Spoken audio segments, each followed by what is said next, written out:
إنما المؤمنون الذين إذا ذكر الله وجلت قلوبهم وإذا تليت عليهم آياته زادتهم إيمانا.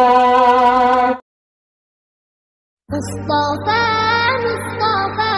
منبع للصفا. আল্লাহ সুবহানাহু ওয়া তাআলা বরকত দিতে পারেন, বরকত দিয়ে দেন। আর যদি আমরা বিসমিল্লাহ না বলি তাহলে আমাদের এই খাবারের অংশীদার হয়ে যায় শয়তান। কি হয়? শয়তান আমাদের সঙ্গ নেয়। তাহলে শয়তানের সঙ্গে খাবার খাওয়াটা ভালো না আল্লাহর রহমতের খাবার আমরা খাবো এটা ভালো? কোনটা বলো? তাহলে আমরা মুসলমান, আমরা কজন বিসমিল্লাহ বলে খাবার খাই, কজন দোয়া বলে খাবার খাই? আমরা তো এদিক ওদিক থেকে আসি আর অগ্নি মানে শুরু করে দিই। পানিটা খেতে গেলে আমাদের জবান দিয়ে বিসমিল্লাহ বাইর হয় না, আল্লাহর নামটা বাইর হয় না। ও মুসলমান, আমরা তো এই মুসলমান, আল্লাহর নাম আমাদের নাই। তো সেই জন্য আমাদেরকে সবসময় ইমানদার মুসলমান যদি থাকতে হয়, ওটাতে বসাতে ছোঁয়াতে সবসময় দোয়া থাকবে, জিকির থাকবে, তবেই জানা যাবে যে আমরা মুসলমান।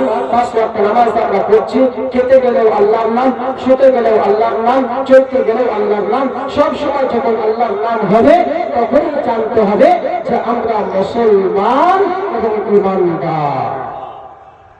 জান্নাত কাদের জন্য বলো?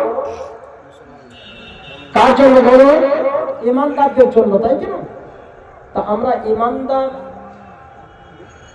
তাহলে ইমানদার হতে চাই না দুনিয়া থেকে বেঈমান হয়ে বিদায় নিতে চাই?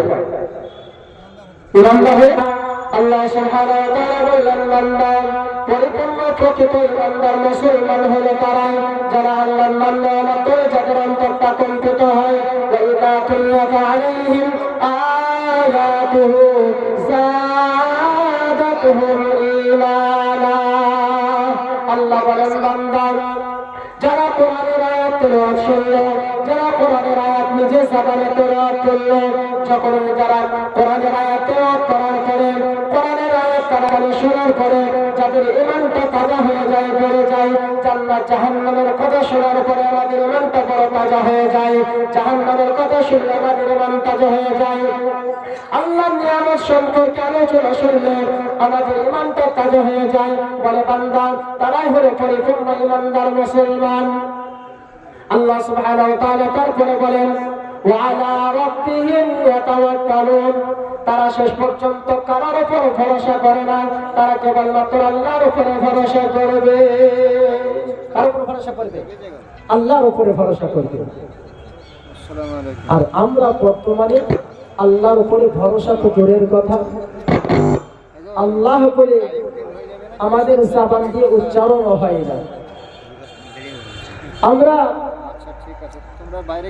ভরসা করি আমাদের জমির উপরে। আমি যদি চাষ না করি তাহলে আমি আর খেতে পাবো? জোরে বলো না।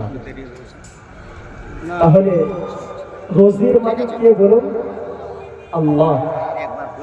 দুনিয়াতে আমাকে আল্লাহ যখন পাঠিয়েছেন, আমাকে আল্লাহ যখন দুনিয়াতে পাঠাইলেন, আল্লাহ তখনই তো আমার জন্য দুনিয়াতে কতদিন থাকবে, কিভাবে থাকবে, কি খাবে, কেমন খাবে, কত টাকা পয়সার মালিক হবে, সমস্ত সব কিছু আল্লাহর কাছে বিধিবদ্ধ।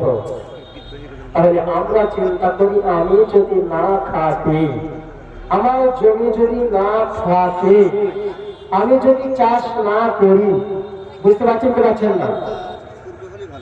আমার অমুক গরু যদি না থাকতো, আমার গায়ে যদি না থাকতো, আমার সন্তান দুধ না পেয়ে, বলুন এই যে ভরসা কার উপর বলুন? দুনিয়ার বস্তুর উপর, দুনিয়ার ভরসা। আল্লাহ বলেন, না বান্দা তোমরা এই দুনিয়ার উপরে ভরসা করো না, আমি আল্লাহর উপরে ভরসা করো।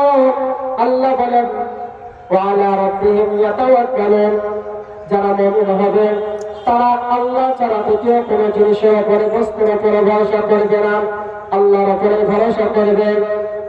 আল্লাহ সুবহানাহু ওয়া তাআলা তিনি বলেন, ইন্নাল্লাহা ইশতারা মিনাল মুমিনিনা أنفسهم وأموالهم بأن لهم الجنة দুনিয়ার মানুষ তোমরা শুনে রেখে দাও, কান করে শুনে রেখে দাও। আল্লাহ বলেন বান্দা তোমাদের জান আর মালকে আমি আল্লাহ ক্রয় করে নিয়েছি। কাদের জান্নাত? আমাদের জান্নাতকে আল্লাহ ক্রয় করে নিয়েছেন কিসের মাধ্যমে? আল্লাহ বলেন বিআন্না লাহুমুল জান্নাহ, জান্নাতের বিনিময়ে আমি তোমাদের জান্নাতকে ক্রয় করেছি। ও দুনিয়ার মানুষ তোমরা এখন তবে চিন্তা করো, যদি আল্লাহ তোমাকে ক্রয় করে নেয়, আল্লাহ যদি তোমাদেরকে কিনে নেয়, তাহলে আল্লাহ কিনবার কারণে আমাদের কি করা দরকার বলো? আমরা যদি কারো কেনা গোলাম হই, তাহলে তার গোলামি করতে হবে, তার কথা আমাকে নিয়ে চলতে হবে। আল্লাহ যদি জান্নাতের বিনিময়ে আমি আল্লাহকে আমি বান্দাকে কিনে নেয়, তাহলে আমাদেরকে ওই আল্লাহর গোলামি করা দরকার আছে না নাই বলো? আল্লাহ